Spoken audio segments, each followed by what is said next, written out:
திருப்பாடல்கள் 92. புகழ்ச்சி பாடல். ஆண்டவருக்கு நன்றியுரைப்பது நன்று. உன்னதரே, உமது பெயரை புகழ்ந்து பாடுவது நன்று. காலையில் உமது பேரன்பையும் இரவில் உமது சொல்லுறுதியையும் 10 நரம்பு வீணையோடும் தம்புரு சுரமண்டல இசையோடும் எடுத்துரைப்பது நன்று. ஏனெனில் ஆண்டவரே, உம் வியத்தகு செயல்களால் என்னை மகிழ்வித்தீர். உம் செயல்களை குறித்து நான் மகிழ்ந்து பாடுவேன். ஆண்டவரே, உம் செயல்கள் எத்துணை மேன்மையானவை! உம் எண்ணங்கள் எத்துணை ஆழமானவை! அறிவிலிகள் இவற்றை அறிவதில்லை, மூடர் இவற்றை உணர்வதில்லை.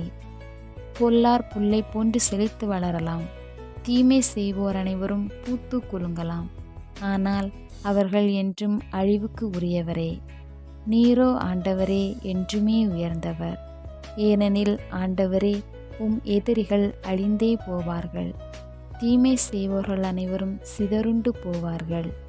காட்டெருமையின் வலிமையை எனக்கு அளித்தீர், புது எண்ணெயை என்மேல் பொழிந்தீர்.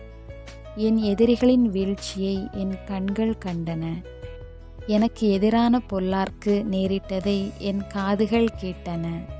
நேர்மையாளர் பேரீட்சை என செழித்தோங்குவர், லெபனோனின் கேதுருவென தலை தோங்குவர். ஆண்டவரின் இல்லத்தில் நடப்பட்டோர் நம் கடவுளின் கோயில் முற்றங்களில் செழித்தோங்குவர்.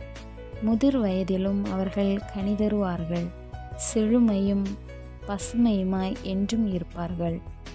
ஆண்டவர் நேர்மையுள்ளவர், அவரே என் பாறை, அவரிடம் அநீதி ஏதுமில்லை என்று அவர்கள் அறிவிப்பார்கள்.